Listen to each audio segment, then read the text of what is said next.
Quando nós olhamos para esse texto que lemos, nós vamos entender aqui que o livro do profeta Joel, ele contém 3 capítulos, e esses 3 capítulos, eles podem muito bem serem divididos em 3 tempos, em 3 períodos, em 3 partes. A primeira parte aqui, que é o capítulo de número 1, que é a parte histórica do livro, a parte que o Senhor vai relatar o advento dos acontecimentos que culminaram, que mudaram para sempre a história desta nação. O capítulo de número 2, em contrapartida aqui, vai relatar a parte profética do livro, que enquanto Deus está mandando Joel, no capítulo 1, alertar a nação de que o perigo viria, o juízo viria, no capítulo de número 2, nós vamos encontrar o cumprimento desta mensagem. Já o capítulo de número 3, ele vai estar aqui trazendo alusão de uma mensagem distinta, uma mensagem que possivelmente ela não dera o seu cumprimento profético no tempo de Joel. Você vai ver aqui que justamente este capítulo de número 3, ele pode ser entendido que o seu cumprimento dará-se no futuro, muito longínquo, porque no final do capítulo 2, nos versos 28 a seguir, você vai ver que o texto é enfático, porque vai dizer assim: e há de ser que, depois disso, dessa palavra há de ser que, depois disso, está falando de uma eternidade de tempo, porque aqui nós vamos entender que Deus está falando, depois disso, derramarei do meu espírito sobre toda a carne, e nós sabemos que isto não vai acontecer enquanto a igreja estiver na face da terra. O derramamento do espírito sobre toda a terra dar-se-á unicamente no milênio, quando a igreja ela vai reinar tanto nos céus quanto na terra. Porém, a única vez que podemos entender aqui que dar-se-á o cumprimento profético de que toda a terra se encherá do Espírito Santo é no milênio, quando Cristo assentará no seu trono em Jerusalém. E haja vista, nós temos que tirar o chapéu para Donald Trump, presidente dos Estados Unidos, porque ele está antecipando os cumprimentos proféticos de Deus. Deus pode fazer cumprir, e Ele vai fazer cumprir tudo quanto deixou ordenado aqui. Jerusalém tornou-se há poucos dias a capital de Israel, e não só a capital de Israel, como a capital mundial do centro da adoração, porque é ali que Jesus vai reinar, é ali que Jesus assentará no seu trono, e toda a terra se encherá do conhecimento do Senhor. Então o capítulo 3 de Joel fala de um cumprimento futurístico. Porém, nós vamos entender aqui que Joel é um moço que ele foi chamado por Deus para o ministério profético, segundo os estudiosos, bem precisamente no ano 835 antes de Cristo Jesus. Ou seja, nesse período, nesse tempo, nesta época, o reino de Judá, e Joel ele foi contemporâneo de um rei por nome de Joás. Joás, ele começou bem o seu ministério. Você vai ver ele assentando no trono com apenas 8 anos de idade, e o Senhor lhe dotando de uma capacidade invejável, porque Deus lhe deu graça, sabedoria e unção, e Deus deu a ele também um cetro para reinar. Porém ele começa bem, mas termina mal. E haja vista que o mais importante na vida de alguém que exerce o ministério diante de Deus não é a forma como ele inicia, mas é a forma como ele termina. Não é a forma como se começa que vai definir o futuro, mas é a forma como nós planejamos para terminar esse futuro. E Joás, ele vai se desviar dos caminhos do Senhor, ele vai virar as costas para a palavra de Deus. Então o Senhor Deus vai na família de Petuel, um dos sacerdotes de Judá, e o Senhor vai chamar o seu filho de 24 4 anos aproximadamente de idade, e Deus vai enviá-lo para as ruas áridas do reino de Judá, para lhes transmitir uma mensagem de alerta, uma mensagem de advertência, que se eles dessem ouvidos à palavra do Senhor, estas mensagens que estão inseridas no capítulo 2 não tinham se cumprido na vida deles. Ou seja, Deus usa o profeta Joel para chegar diante do reino de Judá, bem precisamente para o rei Joás, e dizendo a eles que eles deveriam voltar-se para Deus, eles deveriam se arrepender dos seus pecados, eles deveriam não somente rasgar as vossas vestes, mas também rasgar o vosso coração diante de Deus. Você vai ver aqui Deus exortando eles e pedindo através de Joel para eles consagrarem ao Senhor vosso Deus. Deus vai falar através de Joel o seguinte: colocai um dia de proibição, a congregai, reuni-vos diante do Senhor vosso Deus, santificai-vos, rasgai o vosso coração, gemei, ministros meus, entre o alpendre e entre o altar. Deus estava falando para Joel: olha, se vocês obedecerem a Deus, se vocês obedecerem a palavra do Senhor, não virá o juízo sobre essa casa. Em contrapartida, eles não deram ouvidos à voz que Deus havia falado através de Joel. E haja vista que no capítulo de número 1, o Senhor usa a voz de Joel para trazer uma mensagem muito dura para aquela casa. E a mensagem que o Senhor Deus vai falar através de Joel não era outra senão uma mensagem de destruição, uma destruição tal que Joel chegou a dizer aqui que não ia ficar de pé uma única árvore sequer.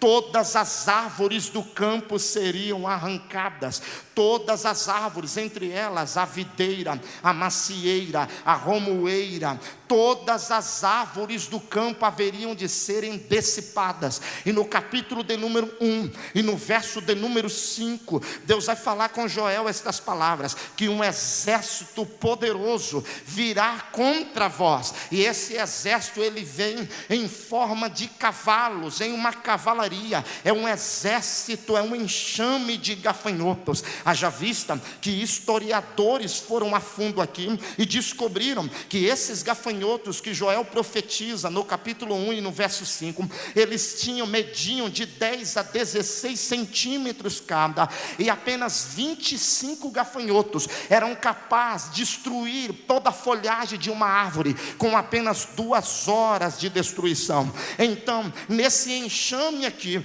nessas 4 classes de gafanhotos profetizados por Joel, que na sua tradução bíblica vai falar o migrador, o cortador, o devorador e o destruidor, haja vista que a história também menciona que foram aproximadamente 1 bilhão de gafanhotos que Deus enviou para destruir todo o reino de Judá. Isso aqui não é hipérbole, isso aqui não é metáfora, isso aqui não é linguagem figurada, isso aqui é literário, é a literalidade da mensagem de Deus se cumprindo na casa de Judá. Deus usa Joel, e Joel chega numa época para profetizar em que tudo estava bem. Profetizar quando tudo está mal, dizer que Deus está tratando com o povo é muito fácil. Agora, chegar diante de um povo que havia plantado há meses anteriores, na estação da chuva, da serôdia e da temporada,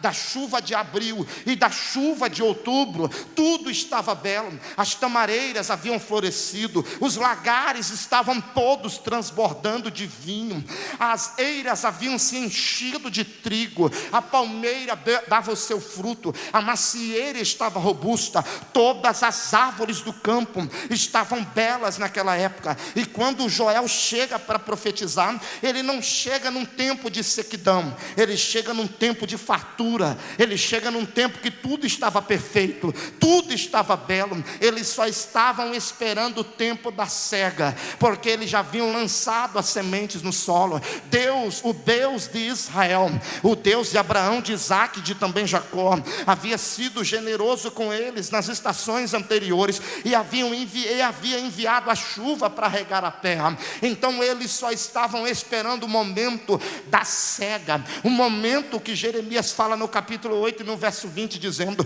passou o verão, findou o inverno, passou a cega, findou o verão, e nós não estamos salvos. Ora, Joel está lá, diante da nação, tudo está belo, formoso e perfeito, só que a mensagem que sai da boca de Joel não foi outra senão essa: vocês estão vendo as maçãs bem viçosas, vocês estão vendo as tamareiras bem viçosas, vocês estão vendo os lagares produzindo? Pois bem, Deus vai jogar tudo isso por terra, Deus vai derrubar tudo isso aí. Deus não vai derrubar, alguém poderia dizer assim, porque tudo está bom, tudo está favorável a nós, tudo está ao nosso favor. Eles não deram crédito à mensagem de Joel, só que quem estava falando ali não era Joel. Joel era o elemento, mas a voz não era de Joel, a voz era de Deus, a mensagem era de Deus, a palavra era de Deus. Em Mateus 24 e 35 está escrito assim: poderá passar os céus e também a terra,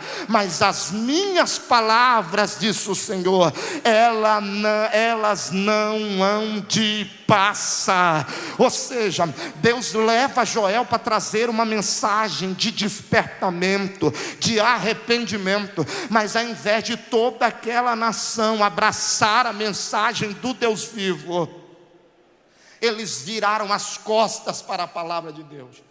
E sabe o que vai acontecer aqui? Quando eles viraram as costas para a palavra de Deus, Deus vai cumprir na literalidade o que Joel havia profetizado. E o juízo de Deus veio de forma tão maciça, que você vai ver nas entrelinhas do texto que lemos aqui, bem precisamente nos versos de número 11, quando a Bíblia diz: os lavradores se envergonham, os vinhateiros gemem sobre o trigo e sobre a cevada, porque a colheita do campo toda pereceu. Olha só, a confiança deles estava naquela colheita, a confiança deles havia sido depositada naquela agricultura, porque eles não tinham o que nós temos hoje, essa tecnologia para plantar, até para antecipar a colheita. Porém naquela época não, eles dependiam unicamente da vontade de Deus, para que a chuva viesse, regasse a terra e a semente viesse brotar, para gerar o fruto, para eles manterem as suas casas, suas famílias, e também sobreviverem e manterem a cidade também. Mas o que vai mais nos chamar a atenção aqui é que Joel vai chegar diante de toda aquela nação, e Joel vai dizer o que está escrito no verso de número 13: cingivos e lamentai-vos, sacerdotes, gemei, ministros do altar, entrai, povo meu, passai vestidos de pano de saco durante toda a vigília da noite, porque justamente a oferta de manjar foi cortada do altar do Senhor. Olha o que vai acontecer aqui. Por causa da negligência do povo, as portas do santuário vieram se fechar. 3 ingredientes aqui eram utilizados para manter o culto aceso diante de Deus. O primeiro ingrediente é o trigo, e a Bíblia vai mencionar aqui que o trigo se secou, o trigo foi destruído. O trigo é o elemento básico da confecção do alimento primordial da raça humana, porque é do trigo que se fabrica o pão, e é o pão que é o primeiro alimento depois do leite materno, que é utilizado mundialmente para alimentar a raça humana. Nós vamos entender aqui que quando o trigo foi cortado, eles agora não tinham mais como fabricar o pão, porque não foi só o trigo, a cevada também foi cortada. E quando foi cortado o trigo, automaticamente o sustento do santuário foi se acabando. acabando, o sustento da nação foi se acabando. E quando o pão se acaba, automaticamente se acaba o alimento. Por que isso? Porque Jesus falou em João 6,35: eu sou o pão vivo que desceu do céu. Quando o pão não está no meio do santuário, não tem mais alimento, não tem mais presença, não tem mais graça, não tem mais a unção do Todo-Poderoso. E o trigo também nós podemos entender, além dele representar o que alimenta, além dele representar o sustento, o trigo também aponta para o poder genuíno da palavra de Deus no meio do seu povo. Porque nós vamos ver no Salmo 81:16 que o salmista está recebendo de Deus esta mensagem dizendo: e o sustentará com trigo do mais fino e o fartará com mel a sua boca. O trigo vai representar o sustento da igreja, que é através da sua palavra, da palavra de Deus. Só que nós entendemos também que esse trigo aqui, ele vai representar o crescimento. Por quê? Porque quando você come o pão é para te ajudar a crescer, ou seja, a palavra é para te ajudar a crescer. E quando a palavra sai, não há mais crescimento, não há mais como se desenvolver, ou seja, não há desenvoltura dentro do santuário sem palavra, sem trigo. Pode ter tudo aqui dentro, mas se não tiver o trigo, nada vai se desenvolver, nada vai crescer. Imagine uma nação sem trigo, sem palavra, ela pode fazer muito movimento, mas igual uma tartaruga de casco virado, ela faz muito barulho, mas não sai do lugar. Porque o trigo é importante, é o que sustenta, é o que rege, é o que alimenta, é o que põe de pé. O trigo foi destruído, o primeiro alimento que representava muito para que o culto viesse funcionar. O segundo alimento, a Bíblia vai mencionar que o vinho se secou. Ora, o vinho era se utilizado para oferecer uma oferta, por nome de oferta de libação, que era oferecido diante do altar do Senhor. E dispensa comentários sobre isso aqui. Vamos entender uma coisa: o vinho, dentro da tipologia bíblica, ele tem várias variantes de significado, porém utilizarei de uma aqui. O vinho, ele pode estar representando aqui que o mesmo profeta Joel vai dizer: e acabou-se a alegria entre os homens da terra. Quando o trigo se seca, automaticamente os primeiros que se entristeceram foram os sacerdotes do templo. Por que razão? Porque eles viram a tristeza do povo. O povo já não tinha mais prazer para servir a Deus, porque estava na decadência, estava na bancarrota. E eu quero lhe dizer uma coisa: o vinho aqui, na sua literalidade, ele vai representar a alegria que recebemos de Deus para servi-lo. Lá no grego, esta palavra significa chara. Chara significa felicidade recebida sem ter direito a mérito nenhum. Observe bem, não é uma alegria que você conquista por aí, não é uma alegria que alguém vai depositar em você, é uma alegria que você não merece, mas Deus coloca dentro de você de graça. É uma alegria que você só recebe aqui dentro. É uma alegria que Deus não olha para mim, para você, e Ele não olha, e Ele não mede o nosso grau de merecimento. Ele simplesmente nos dá de graça, sem merecermos isso. E é muito interessante isso aqui, que a palavra alegria é chara, e a palavra graça é charis no grego. O que isso significa? A palavra alegria, que é chara no grego, que é dar felicidade sem ter mérito algum, a palavra graça também é favor imerecido. Ou seja, Deus já te deu alegria sem você merecer, e graça sem você merecer também. O que é que você precisa para mudar 2018? É levantar a sua cabeça e dizer: eu vou atravessar esse ano alegre na presença de Deus, porque eu recebi isso do Senhor.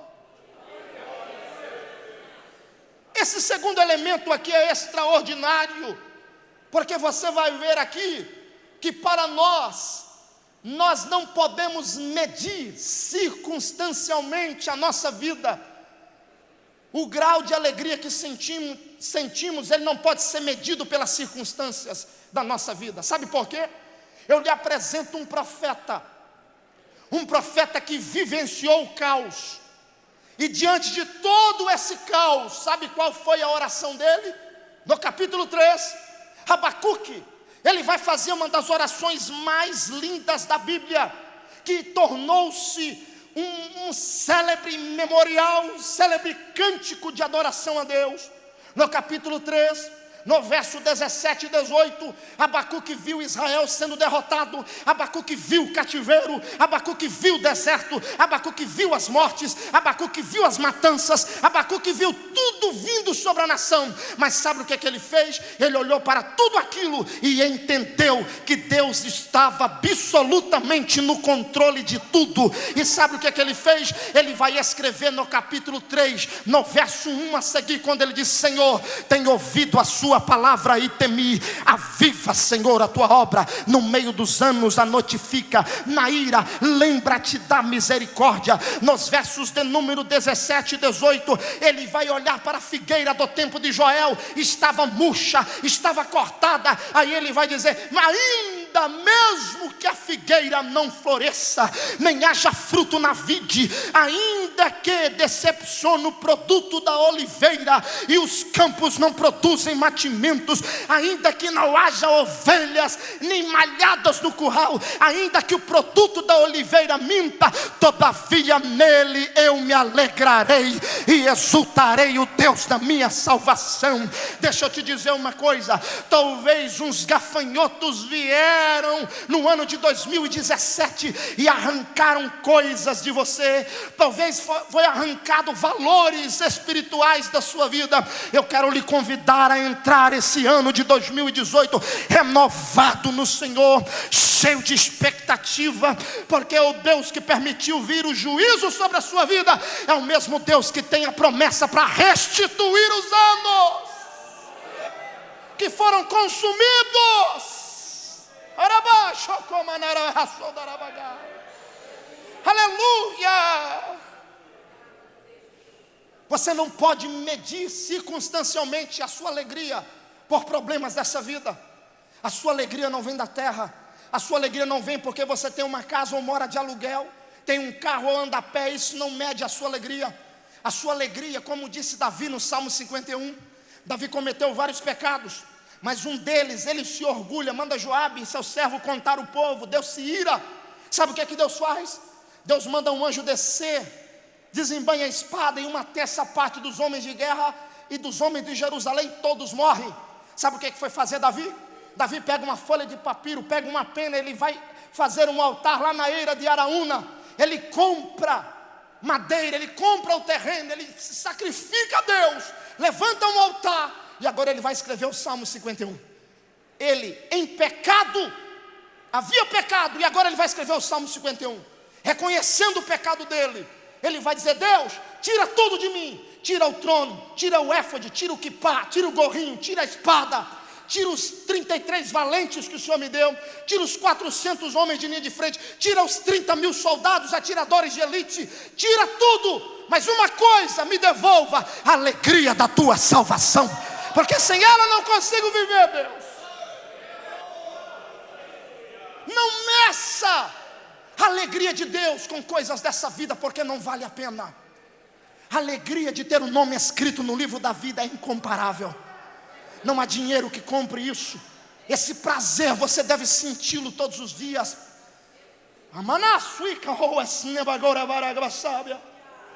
O terceiro elemento aqui, que fez com que as portas do santuário viessem se fechar: o azeite. O texto vai dizer que o azeite faltou.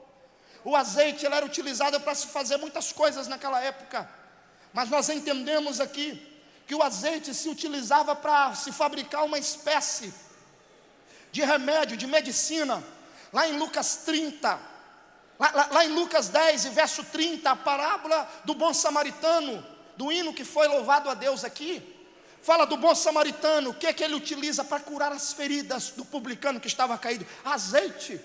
O azeite era utilizado para se fabricar remédio, medicina, para curar. Também o azeite era utilizado para fabricar sabão, para que eles viessem se limpar antes de chegar diante de Deus. O azeite também era utilizado para manter as lâmpadas do castiçal, do menorá, do candelabro aceso. Depois do segundo véu, no segundo véu tinha um altar chamado de altar de incenso. Ali ficava o sacerdote, mas ele não poderia passar dali, é só o sumo sacerdote, uma única vez por ano, para oferecer o sacrifício no ano do Yom Kippur, no ano do perdão em Israel.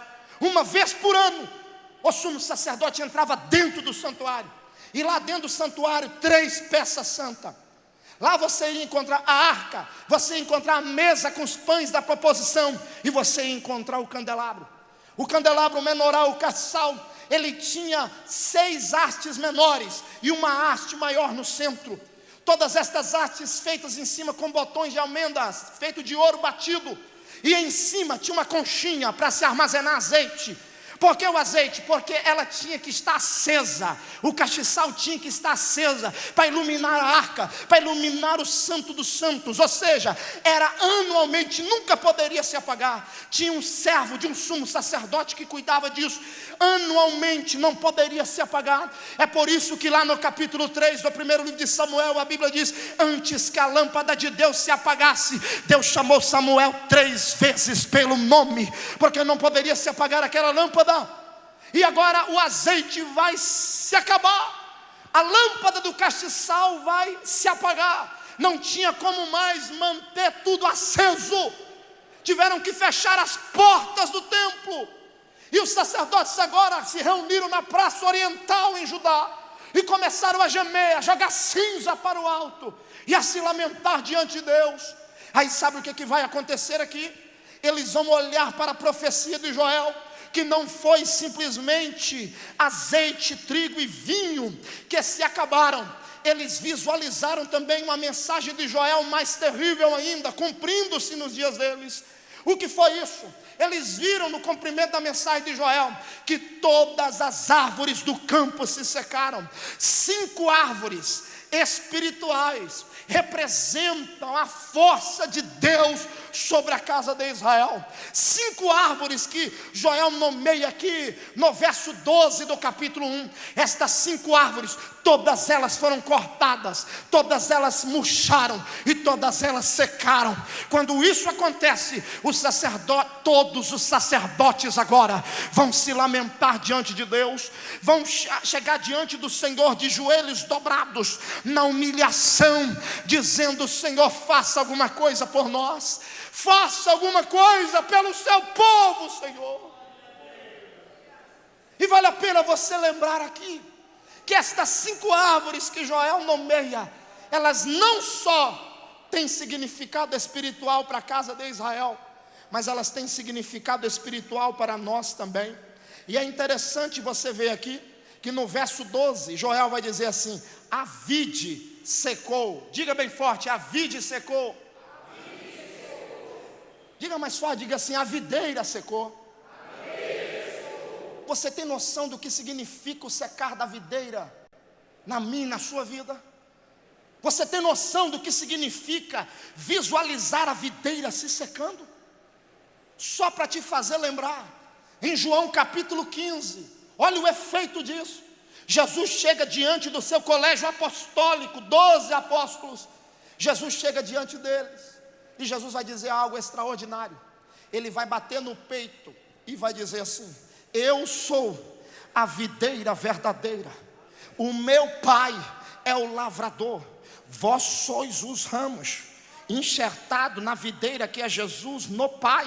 Agora observe uma coisa: por que ele diz eu sou a videira verdadeira? Porque quando a vide se secou lá, Deus estava mostrando para Israel: a minha presença já não está mais no meio de vós. Olha o que Deus está dizendo aqui, lá no Novo Testamento, no texto que mencionei, fala que Jesus menciona que Ele é a videira verdadeira. E eu te faço uma pergunta: quando a videira videira secar, ou quando a videira seca, o que vai restar de nós? Nós, sem Jesus, não somos absolutamente nada, mas Jesus sem nós, Ele continua sendo Jesus o Todo-Poderoso. Não é Ele que precisa de mim, sou eu quem preciso dEle. Não é Ele quem depende de mim, sou eu quem dependo dEle. Não é Ele quem vem me buscar, simplesmente não, eu tenho que ir de encontro a Ele. Por que razão? Porque a videira não pode secar, a videira não pode secar, porque a presença de Jesus que está conosco, nos guiando, nos levando, nos conduzindo, e sem essa presença nós não vamos a lugar nenhum. E observe bem uma coisa, não foi somente a figueira, a videira, a vide se secou. Você vai observar aqui também que a figueira vai murchar. Olha só, a segunda árvore aqui no tempo de Joel que murcha é a figueira. A primeira é a videira, a segunda é a figueira. O